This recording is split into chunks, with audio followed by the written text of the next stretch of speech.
Bismillahirrahmanirrahim. Assalamualaikum warahmatullahi wabarakatuh. Alhamdulillahi wa kafa, wassalatu wassalamu ala rasulihil mustafa wa ala alihi wa sahbihi wa man ihtada, amma ba'd. Segala puji hanya bagi Allah dan cukup Dia. Salawat dan salam tercurah untuk seorang utusannya yang terpilih, Rasulullah Shallallahu Alaihi Wasallam, keluarganya, sahabatnya, dan setiap orang yang menempuh jalan hidayah. Amma ba'd. Allahu Akbar, Allahu Akbar, Allahu Akbar, Allahu Akbar. Ashhadu an la ilaha illallah, ashhadu an la ilaha illallah, ashhadu anna Muhammadar Rasulullah, ashhadu anna Muhammadar Rasulullah. Hayya 'alas salah, hayya 'alas salah, hayya 'alal falah, hayya 'alal falah. Allahu akbar, Allahu akbar, la ilaha illallah. Alhamdulillah, hari ini Jumat kita kembali dipertemukan dalam majelis khutbah dan sholat Jumat yang insyaallah dirahmati Allah Subhanahu wa ta'ala.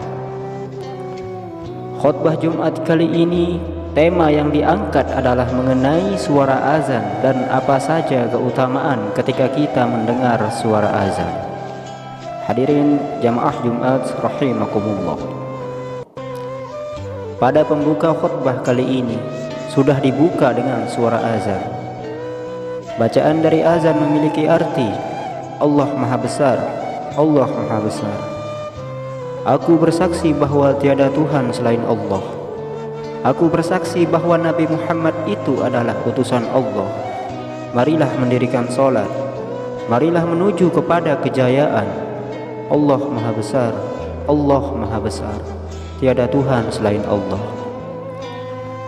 Azan merupakan panggilan ibadah bagi umat muslim untuk menunaikan salat fardu. Panggilan azan diserukan saat memasuki waktu salat 5 waktu: subuh, zuhur, asar, maghrib dan isya. Pada umumnya suara azan dikumandangkan dari masjid atau musola melalui pengeras suara atau toa, atau langsung tanpa media teknologi. Baru-baru ini seperti kita tahu, suara azan ramai diperbincangkan karena ucapan Menteri Agama yang dianggap membandingkannya dengan suara gonggongan anjing. Astagfirullah. Terlepas dari polemik yang terjadi saat ini, semoga kondisi ini tidak membuat umat muslim semakin panas hatinya, apalagi sebentar lagi memasuki bulan suci Ramadan. Kita terus saja doakan kebaikan-kebaikan untuk semua, baik pemerintah, pejabat, keluarga kita, dan semua umat muslim yang ada di dunia. Hadirin jamaah Jumat rahimakumullah. Ada banyak kebaikan-kebaikan yang bisa diperoleh saat kita mendengarkan suara azan dan menjawab seruannya. Rasulullah Shallallahu Alaihi Wasallam bersabda, jika telah tiba waktu sholat, hendaklah salah seorang di antara kalian mengumandangkan azan untuk kalian, dan hendaklah orang yang paling tua di antara kalian yang menjadi imam. Hadis riwayat Bukhari. Dalam surah Al-Maidah Allah Subhanahu wa taala berfirman, "Wa idza nadaitum ila shalah wa idza nadaitum ila sholati ittakhadhuha huzwan wa la'iba dzalika bi annahum qaumun la ya'qilun." Artinya, dan apabila kamu menyeru mereka untuk melaksanakan sholat, mereka menjadikannya bahan ejekan dan permainan. Yang demikian itu adalah karena mereka orang-orang yang tidak mengerti. Quran surah Al-Maidah ayat 58. Dalam ayat ini dijelaskan sebagian dari ejekan dan permainan orang-orang kafir terhadap agama Islam. Di antaranya apabila umat Islam menyeru mereka dengan azan untuk melaksanakan sholat, maka mereka akan menjadikannya sebagai bahan ejekan dan permainan sambil menertawakan. Perilaku yang demikian itu karena sesungguhnya mereka merupakan orang-orang yang tidak mengerti. Menurut riwayat Ibnu Jarir dari As-Suddi, ia menceritakan bahwa ada seorang laki-laki Nasrani di Madinah. Apabila ia mendengar seruan azan, asyhadu anna Muhammadar Rasulullah, aku bersaksi bahwa sesungguhnya Muhammad adalah Rasul Allah, ia lalu berkata, haraqa al-kazzab, semoga terbakarlah pembohong itu. Kemudian pada suatu malam, pembantu rumah tangganya datang masuk membawa api dan jatuhlah butiran kecil dari api yang dibawanya, sehingga menyebabkan rumah itu terbakar semuanya, termasuk laki-laki Nasrani tersebut beserta keluarganya saat mereka sedang tidur. Na'udzubillahi min dzalik.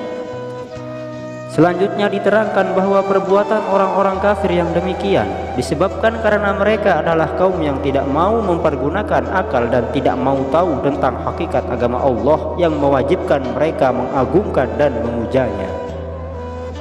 Seandainya saja mereka mempergunakan pikirannya secara wajar, tanpa dipengaruhi rasa benci dan permusuhan, maka hati mereka akan khusyuk apabila mereka mendengar azan dengan suara yang merdu.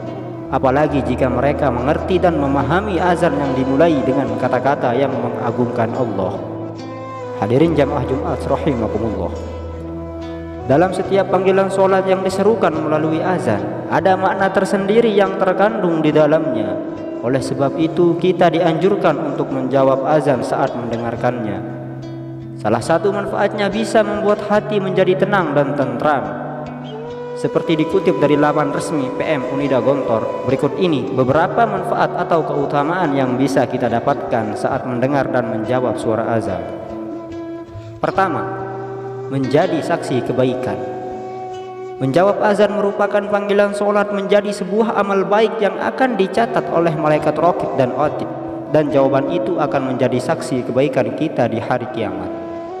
Rasulullah SAW bersabda yang maknanya, tidaklah suara azan yang keras dari yang mengumandangkan azan didengar oleh jin, manusia, segala sesuatu yang mendengarnya, melainkan itu semua akan menjadi saksi pada hari kiamat. Hadis riwayat Abu Ya'la.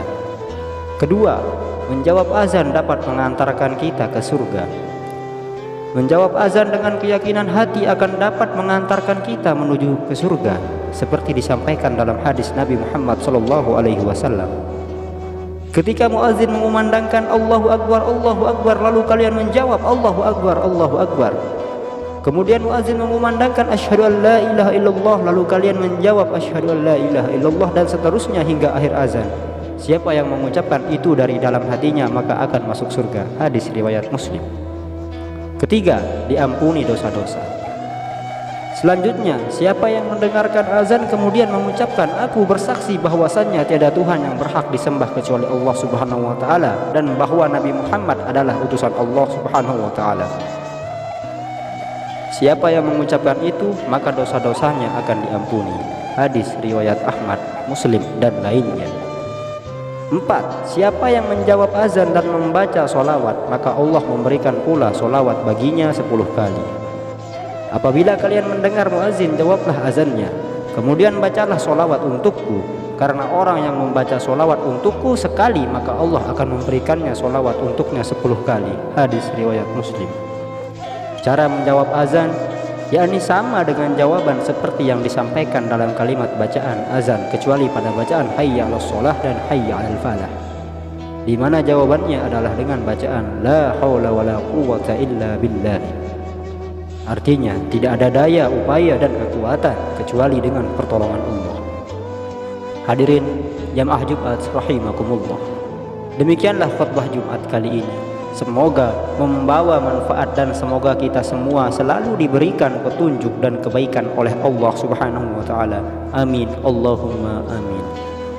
Wabillahi taufiq wal hidayah. Wassalamualaikum warahmatullahi wabarakatuh.